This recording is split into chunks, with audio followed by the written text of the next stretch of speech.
I just came to Chennai in 2015 and I just started looking for some opportunities. And then, I got to know about TA. If you want to point out that one key skill or one quality of yours which played a huge role, The engineering really helped me. can you walk us through the end-to-end hiring process? When there is a talent need, they'll plan for two different type of positions. Do you have a role in employee retention as well? What kind of questions you ask your hiring manager? What kind of data you collect? I have two debatable topics. That's a bigger challenge for recruiters.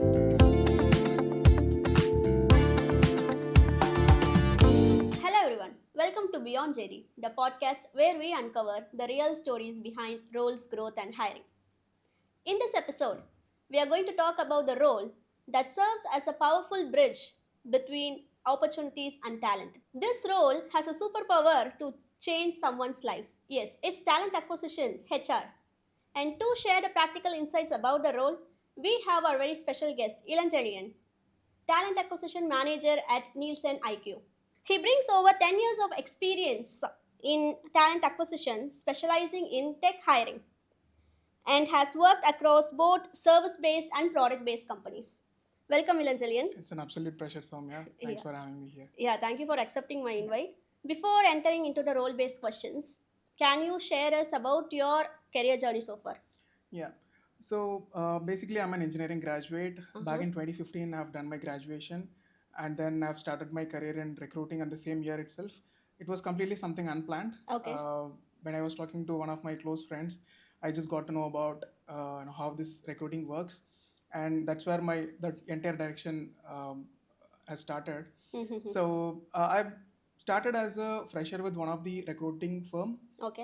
in Chennai, and then I've just learned the basics: how to talk to people, how to understand the requirement, how to source the candidates, and all those basics I've understood from there. And then I got an opportunity to work with a product company.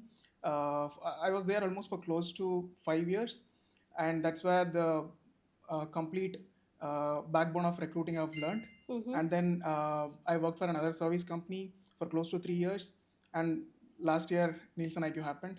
It's been 1.5 years with Nielsen IQ. Nice. Here I'm working for technology and product hiring. So, when did you decide that you wanted to enter into HR? Like, it was an informed career decision right after your engineering, or when did you decide? Yeah, that's what it was, totally unplanned. Okay. I just came to Chennai in 2015 and I just started looking for some opportunities, something related to my core engineering background. But things didn't work out. Okay. I know it was a very short time. I just tried for a couple of months, and then I got to know about TA. I mean, we know about TA in the during our college days itself, but still as a career, that's where have taken this decision. In another 2 to 3 months, I have started working for a consulting firm. So, I see that you have started from a modest beginning, like from tier 2 college, now being a talent acquisition manager in a very reputed MNC, right? Yeah. If you want to point out that one key skill or one quality of yours which played a huge role that helped you to get you from there to here, so what would it be? Okay. So it's basically a continuous learning. Okay. And the adaptability. Uh-huh. So whatever things we are doing in the college days, it was totally different. Okay. Right. And when we get into the real world of job market, it was completely different. So getting into the first company is always challenge for many people. That's what even I had the same challenge. But uh, when I started working for a first company, I had a lot of people there. I mean, my peer group, and also I had a lot of seniors who helped me to understand how the recruiting works, and all the basic stuffs was I've learned there itself. Okay. And then that's how it started actually. Yeah. And coming from an engineering background and working in talent acquisition, it's basically a power packed combination, I would say. Yeah. Because basically as an engineer, I've learned multiple technical stuffs during my college days, and this is completely helping me here to understand my hiring manager's expectation and the organization's need. And also when they're talking on the technical terms, I'm able to talk on their language. Nice. Right. So that's how engineering really helped me. Okay. Yeah, I'm fortunate that I've been into engineering and moved into TA role. Having that English engineering background is your strength. Yes, absolutely. Right. Yes. Okay. Now let's quickly go through the role based Yeah. questions. So, can you walk us through the end to end hiring process? Like what all steps involved? So basically, when there is a talent need Uh-huh. for a team, right? Mm-hmm. They'll plan for two different type of positions. Okay. Okay. So one is more about if there is a expansion or there is a growth initiative, we receive the positions like a new one. And the second one is actually a backfill kind of a role. Mm-hmm. When there is a attrition or the resignation in the current team, or if they wanted to in case if someone got promoted and they Mm-hmm. wanted to backfill that position. Mm-hmm. So these are the two major classification that we receive as a positions from the hiring managers. So position once they started creating a position, the hiring manager itself will go through all the required approvals from their leaders, Okay. and all of them will be done at that stage itself. So once the position is created, it gets into TA bucket Okay. that will directly go to TA leaders. Okay. Okay. So from there, we will get the requirement from our TA leaders. Like they used to assign the positions to the team, and then the actual role starts. I mean, as a core recruiter, right? So once we have a position in place, the first thing what we do is we just go and talk to our hiring managers. That's basically a kickoff discussion or maybe a joint hiring plan, we used to call it as. That's the very initial stage of the recruiting, what we do. Okay, and during the discussion, we try to capture a lot of informations. Okay. Okay, so once we have all the required information available in place, and then we just start sourcing candidates. Okay. Okay, during the sourcing stage, we work on different strategies. It's not just when we have a requirement, just having a keyword and just jumping into a job portal and look for some people who is already having a relevant skill set. It works in some time, but most of the time we need to, I mean, we as a recruiters, we need to work more on the statistical way of finding a people. Okay. Okay. So maybe we'll talk more about strategy. Yeah. So once we have a profile available and we share it with our hiring managers, sometimes we directly start scheduling the interviews, and sometimes the hiring managers will ask us to share the profiles for the screening. Once that is done, we'll get into the interview stage, and we will go through all the interview process. We will facilitate the entire process from the initial level to the final level of decision making round. Basically, after technical, there will be cultural round or a managerial kind of a discussions. Once everything is done, again, we will start having our HR discussion Okay. to talk about the compensation and the other aspects of the candidate's expectation. Okay. So that's where that's just before to the final stage. So once everything is sorted, once everything is ready, then we will get into offer stage, and we will get in. We will work with our leaders to get the offers approved. We collaborate with multiple people, not just only with TA. Again, outside of TA, with HR business partners and the employee experience team. Because in talent acquisition or in HR, you will see it's a vast area. So you have a lot of people to be involved in the entire hiring process. It's not just a responsibility of a recruiter to bring a person to the system. Okay. Right. Okay. So once we have approvals in place, we just release an offer to a candidate, and if candidate is okay with the offer, then we'll just proceed with the onboarding process. That's a high level of what we do as an Nice, end-to-end nice, process. nice. Right from gathering the requirement to onboarding. Yes. Do TA play a role even after onboarding? Like, do you have a role in employee retention as well? Yes. So employee retention, it's not just only when a person joins the company, and again if he wants to initiate the resignation, again at that time we go and talk to them. Okay. So Okay. the retention, I mean, as a recruiter, I always see from the starting of the hiring process. Okay. Right. Okay. So let's say I'm hiring a candidate. I'm looking for a candidate who is having a 90 days of notice period. Okay, but he was technically good and everything is all perfect, and we are making an offer to the candidate, but he or she has another 90 days time for looking out for other opportunities as Yeah. well, Yeah. right? It's not something that we go and restrict them, not just look for other opportunities. So during that time itself, we need to start our retention process, meaning Okay. we need to keep them engaged till their joining date. So we work on multiple things at the back. So we have I mean, most of the companies will have people who takes care of the post offer engagement activities. Okay. Okay. So we set up a call with our hiring managers, and again, maybe after some time, again we will set up a call with one of our technology leader, where they can give their insights or about their career progression, what they have gone through in this company, and it's more of a positive interaction what the candidate will have with the leaders. Nice. So that's where the retention thing started. Yeah. Nice. It's about more about relationship building. Yes, exactly. Yes. Right. Okay. So you mentioned about the second step. Yeah, No, the initial step of your talent acquisition process about gathering the requirement, yeah, right? So I guess that's the strong foundation. Only if you understand the role and type of person which who's required for that role better, yeah, everything else falls into place. right. So what kind of questions you ask your hiring manager? What kind of data you collect? How that happens? Okay. So during our kickoff discussion, Mm-hmm. the first thing we try to understand whether it's a backfill or a new position. Okay. So because if it's a backfill, we'll try to understand the person who is already in the system, or I mean the one who has resigned, what role they are doing. Mm-hmm. That will help us to find someone, you know, fill this role, Mm-hmm. right? And if it's a new position, we try to understand what they are trying to build in their team. Let's say Okay. if there is a product development the team is doing, and if they wanted to build a complete module with a Mm-hmm. new set of people. Let's say if they are going to hire some 5 to 6 people who is going to work on a particular module. Okay. So we try to understand what that module is all about. Okay. Okay. Okay. So because that's where we'll be able to go and talk to the candidate. Because when Mm-hmm. candidate is asking us, what is the role, what the role is all about, we can't just talk about the tech stack, Right. right? Right. Additionally, we need to talk about the responsibility, what they are going Mm-hmm. to handle once they join. Mm-hmm. So that's our very initial question what we asked to the hiring manager, and then other basic things like the technology and the Mm-hmm. location, Mm-hmm. and specifically we try to build a EVP strategy from there itself.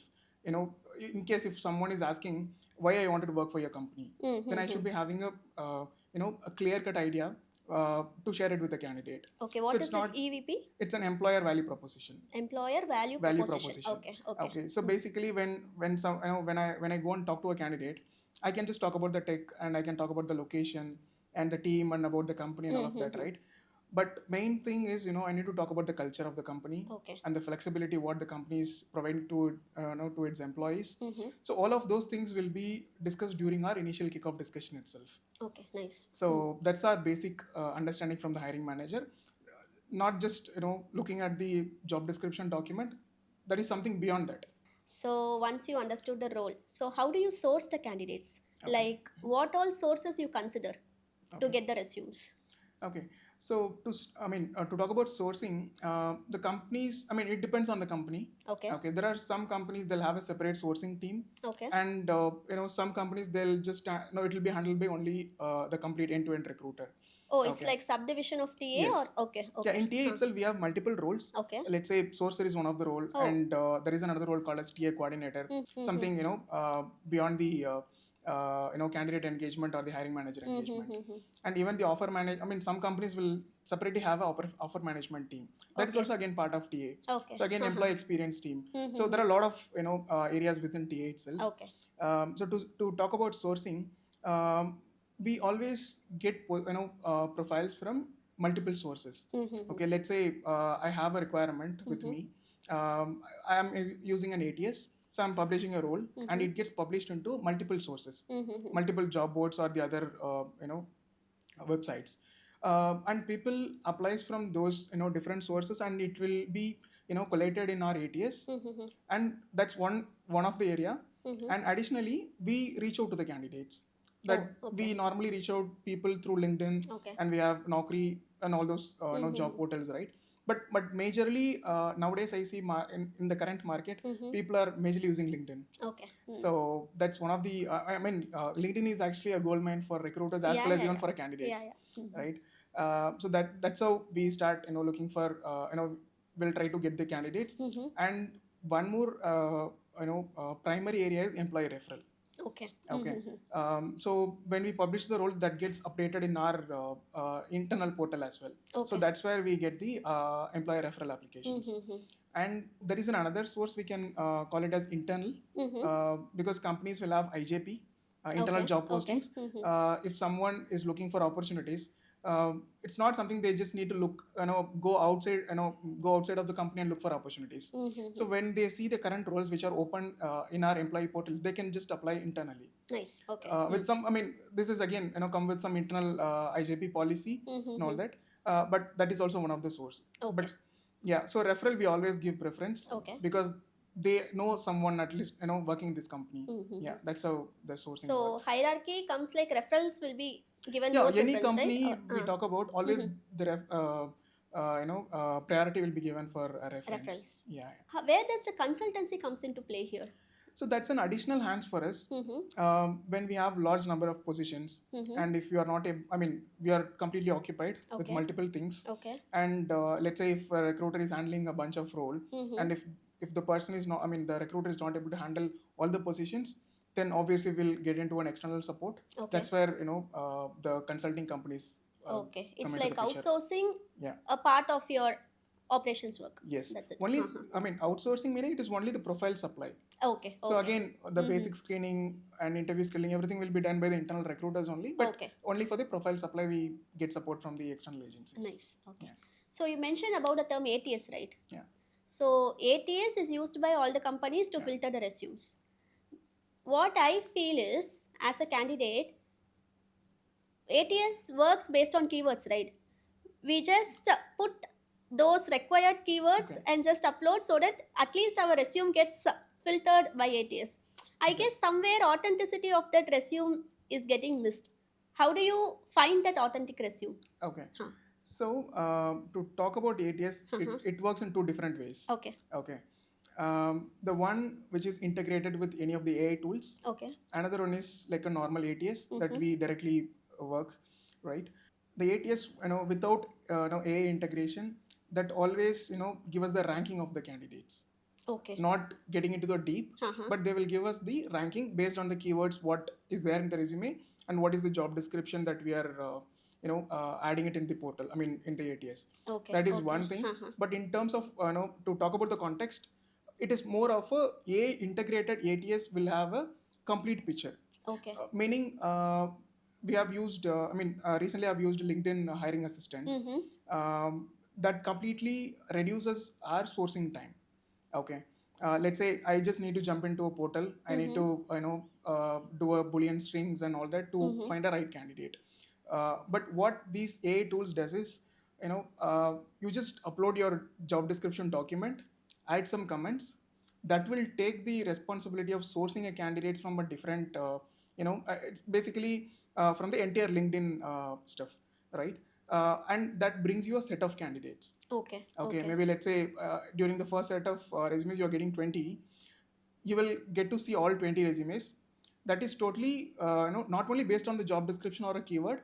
That is something which you are giving as an additional comment, right? That will source the profile accordingly. Not just with the keyword. Okay.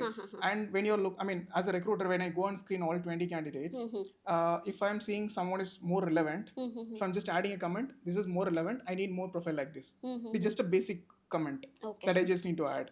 So again, it will take some time. It will source another set of profiles which is similar to the first one. Okay. Nice. So that's how it works. So it's like two aspects of it. Nice. Yeah. AI is helping out. Yes. To definitely bring out that authenticity as well. Nice. Yeah. Sometimes getting a screening call from the HR itself is like a biggest achievement for candidates, right? So what do you judge someone in the screening call? Sometimes it takes just 20 seconds, sometimes it takes two minutes. I have done screening call for 20 minutes also. Okay. So what do you usually judge a person in a screening call?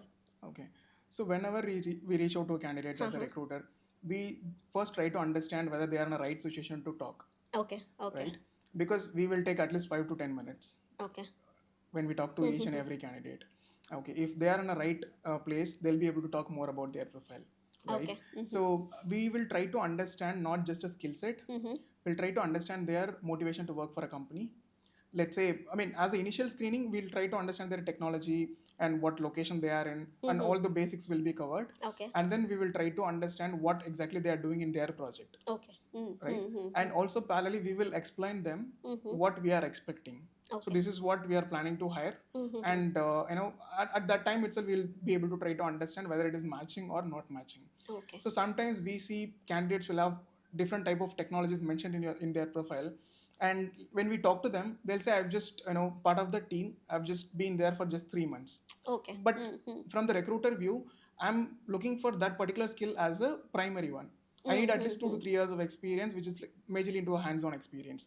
So that's where, we will try to understand something more than the resume. Okay. So that, when candidate talks more about what they are doing, in their current project or the previous project. That's where we'll be able to understand whether it's a match. I mean, it's a real match or not. It's more about cross checking Yes. what's in the resume Yeah. is whether it's right or not. Yeah. And Nice. and when we talk to them, if a candidate who talks more about their resume, I mean, Mm-hmm. not just about the resume, something more about, Mm-hmm. which is not available in the profile, Mm. right? Uh, let's say if I'm hiring for a data science manager, Okay. or maybe someone at a machine learning engineering role, we go and ask them what type of skills they have worked on at the Mm-hmm. initial conversation, and we will try to understand what type of data you managed, Okay. what type of domain it is, Mm-hmm. and we will see what is more matching with our open position. Okay. Okay, that's how we'll try to understand from the candidate. We usually probe more questions during Nice. the Ha, call. ha, ha. Yes. So you mentioned about this LinkedIn hiring AI prompt tool, Yeah. right? So what are the other AI tools you use? So where does AI comes into picture in all the steps you Okay. mentioned? So it starts from the very basic level. Okay. Let's say once I have the job description at the very initial stage of my recruiting, Mm-hmm. that's going to be a bigger document, right? That will Mm-hmm. have a lot of information available.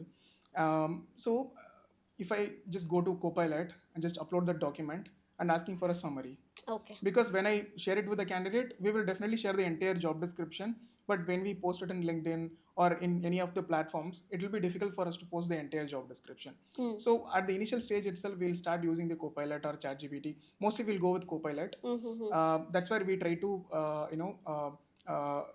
understand the summary of the job description, and then when we get into job portal, when we source candidates, usually what we do is like we just manually write the boolean string Mm-hmm. to find the relevant candidates. Okay. Right now, again here Copilot help us to find the I mean to build the entire boolean string. Again, it's Mm-hmm. not just a copy paste from Yeah, yeah. Copilot to the job Mm-hmm. board. Again, we need to fine tune them based on our need. Anyways, manual Yeah, interventions needed. definitely Yeah. required. Yes. Mm-hmm. I guess prompt engineering, knowing what prompt to give itself is required Yes. for Yeah. this for any role, I guess, Yeah. in this era. Yeah. Correct. Yeah. So far we spoke about different steps in the recruitment process, right? Yeah. But I guess talent acquisition is more than the recruitment. I guess the strategy part is also involved. So what kind of strategical work you do? Can you explain a bit about it? Yeah. Yeah. So strategy for talent acquisition, it requires in every stage of recruiting. Okay. Start from sourcing a candidate, Mm-hmm. right? Um, when we have the position, move to talent acquisition team, initially we'll try to understand, where we can tap this set of candidates. Hmm. We just start our process from the ground, by Okay. reaching the candidates. Okay. So we will look into what type of companies we can target to get that set of people who is really matching to our need. Mm-hmm. And we have one of the tool that's again part of LinkedIn. So we use LinkedIn Talent Insights Mm-hmm. that help us giving a lot of data and information, Okay. and that's basically insights about the talent pool availability across, Mm-hmm. right? And from there we will try to build the insights that is matching to our need.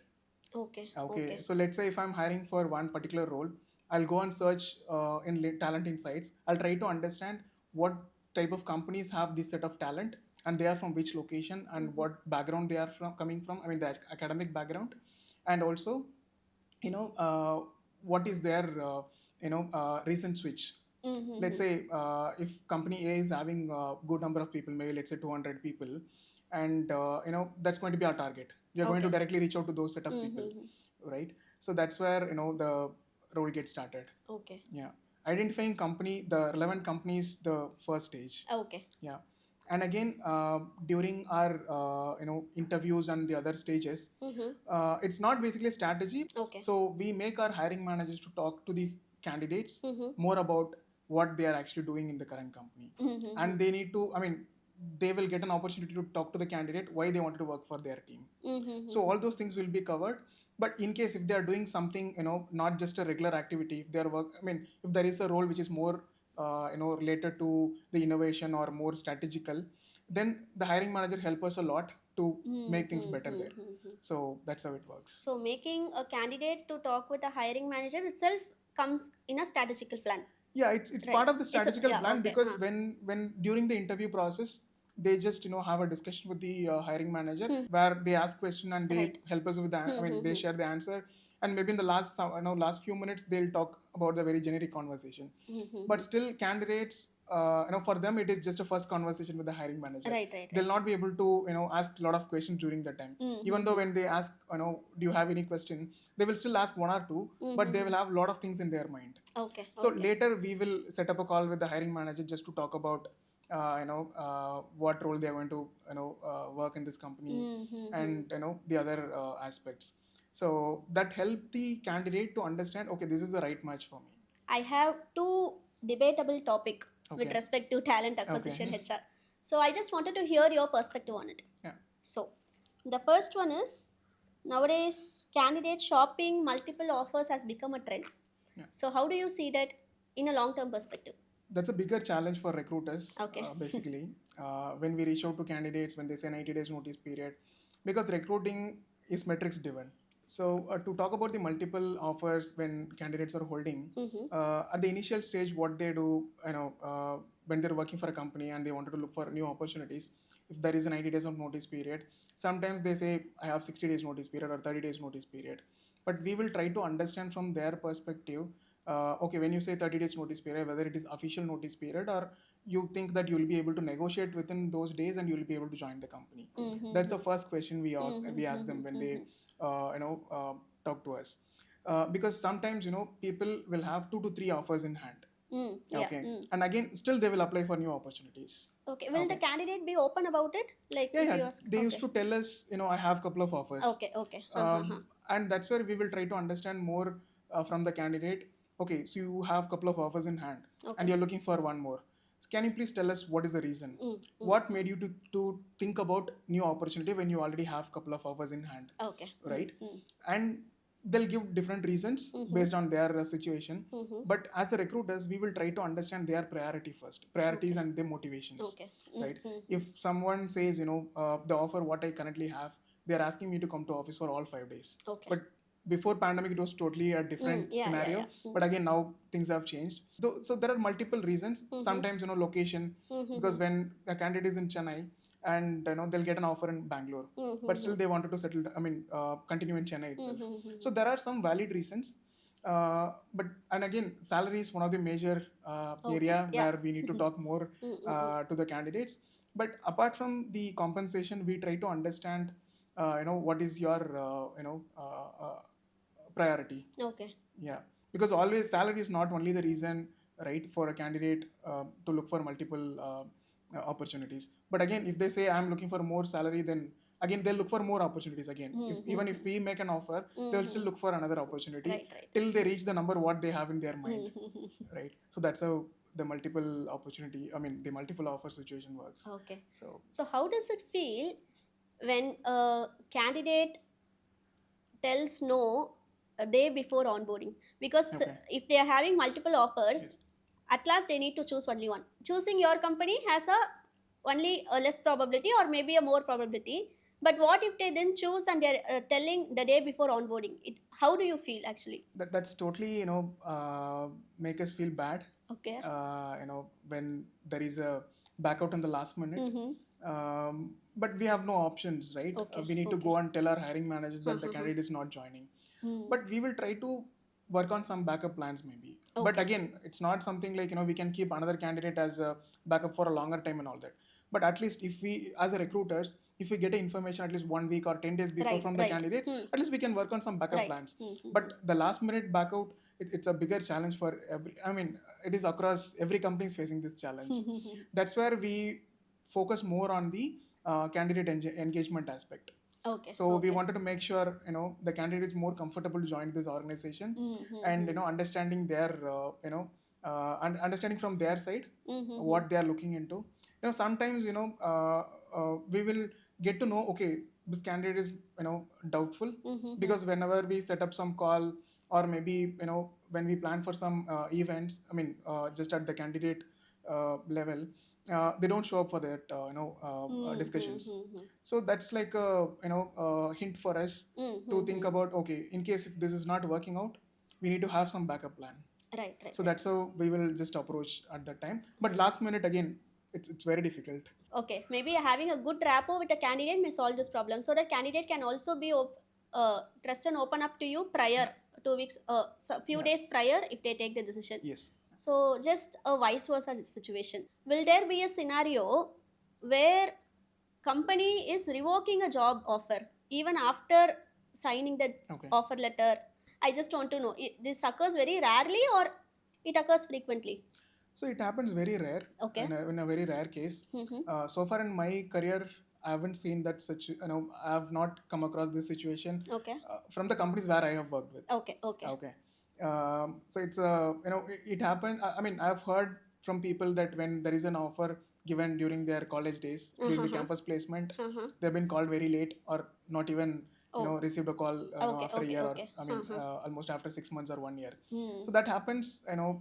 It depends on the company to company. Okay. Okay. Yeah. Got it. Okay. So the second point, what do you think about the 3 months notice period? Again, that will put us in a difficult situation.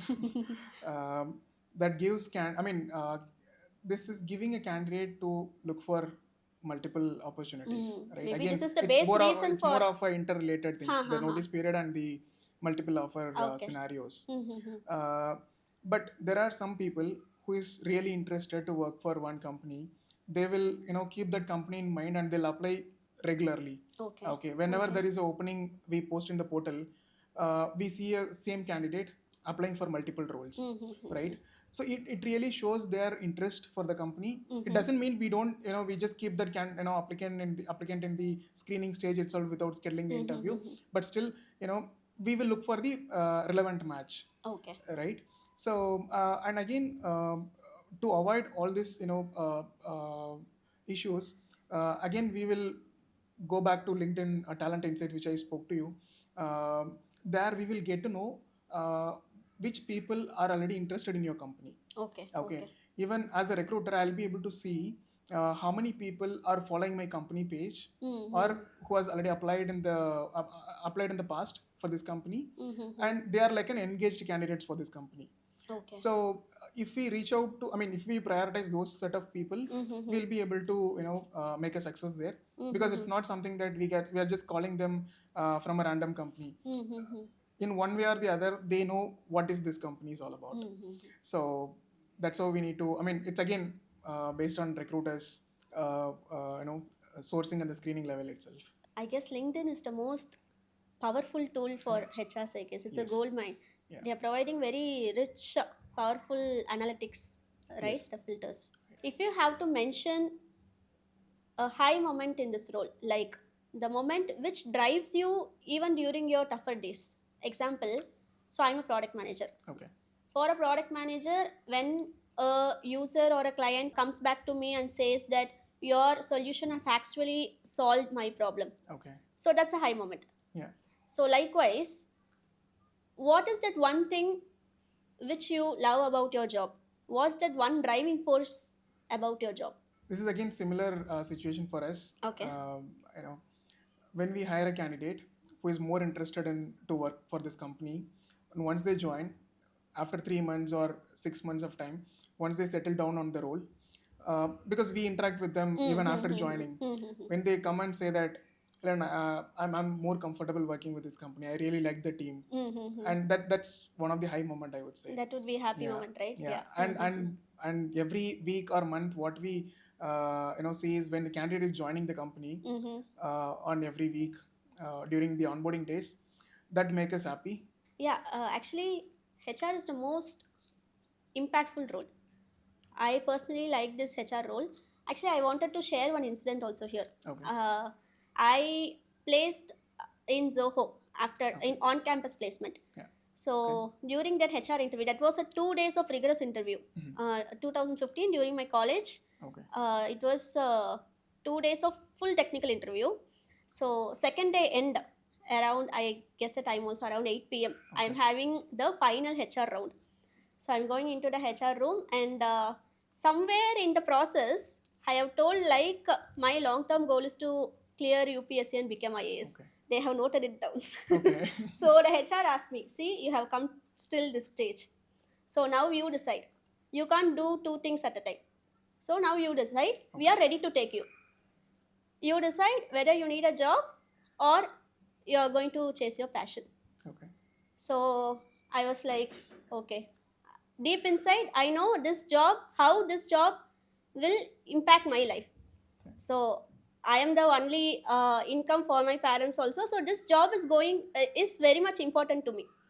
But my heart says no. You Okay. want to your long term goal is not this. Okay. So finally, I said no. I will leave the decision to you. Okay. I uh, still I want to become IAS. I want to Okay. clear UPSC and become IAS. That's my long term goal. I can't change.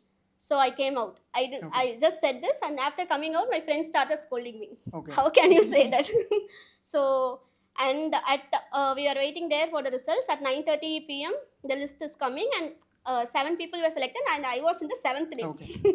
So I still feel grateful to that HR. Okay. So HRs see beyond our words, right? Yeah. He at that time he understood my situation. I don't know how he Okay. understood my situation Yeah. and all, but he saw look beyond my words. So that's the impact HRs are creating in everyone's life. Because you have given a true answer that is from Maybe. your heart, Ha ha right? ha. It's not just for the job sake. You could have told them, I'm more interested to join this company. Ha ha ha. Maybe I'll look for my UPS and other things maybe later. But you have given them the answer from your heart, so that might be one of the reason. And Yeah, again, maybe. and you have cleared all the technical interviews as well, so you are Okay. already capable of doing this job, Ha ha ha. right? So that's where Yeah. could have Nice. happened. Yeah. So later I realized that UPSC is also not my cup of tea. Okay. But somehow the decision which the HR took on that day was the perfect decision. Okay. So still, yeah, on talking to you, I just remembered Okay. that scenario. Nice. I feel as a HR, you need to stay updated about the market trends, right? Because you need to know how much the other companies are giving salary for that role, which role is in demand. So likewise, you need to stay updated, right? Yeah. So what do you do for that, or do you use any tools for that, or how do you stay updated? So it's more about the research what we do Mm-hmm. as a recruiters. Mm-hmm. So to understand the market trends, we get into tools like again we spoke about talent insights. Mm-hmm. That is one of our again gold mine to get all the market insights to understand how this market is currently at this moment. And also to talk about the compensation, we'll get to know when we talk to the candidates. Okay. That's one of the key. And additionally, companies will have a separate compensation and benefits team. Oh. So they work on the compensation and benefit strategy. Oh, there is a separate team there for is a compensation benefits. yeah, Nice. most of Okay. the companies will have a CNB as a separate team Oh. itself. So they will work on different strategies to make the compensation which is matching to the market. We have almost covered a lot of topics about the talent acquisition role. And how does a day of a talent acquisition looks like? Because it's like lot Okay. of jobs. Yeah. Can you tell how does your day looks like? And if there is no hiring at the moment, what will you do? So I'm just Okay. curious. Okay. So Huh. as I told you, talent acquisition is a vast area. Huh, huh, huh. So it depends on the person and depends on the organization as well. Okay. The day-to-day responsibilities differs because sourcer will have a different responsibility, TA coordinator will have a different responsibility, and the full cycle recruiter will have a different responsibilities. So maybe I'll talk about the full cycle recruiter what they do. Okay. Maybe I mean I'm a full cycle recruiter. I Okay. can help Okay. you out with what I do on my daily basis. So when I start my day, I'll first thing I'll get into my Outlook and Teams. These Okay. two are Okay. my first priority to look into once I log in. I'll look into all the emails and I'll just respond back to the emails whatever I've received in the last night or maybe on the same day morning. That's how I start my day, and then I'll directly get into Power BI dashboard. That's one of the tool that we use to maintain our hiring data. So I'll just download the report and I'll see what are the positions I have, what needs to be prioritized on the day. That will take some time, maybe just for a few minutes, and then we have our daily stand-up call. So we all talk about what progress we are making. It's basically a brainstorming session as well. Oh, nice. So Okay. we share the ideas, what is working for someone, and they will share that idea to the team, and Mm-hmm. then we will also try to learn from them.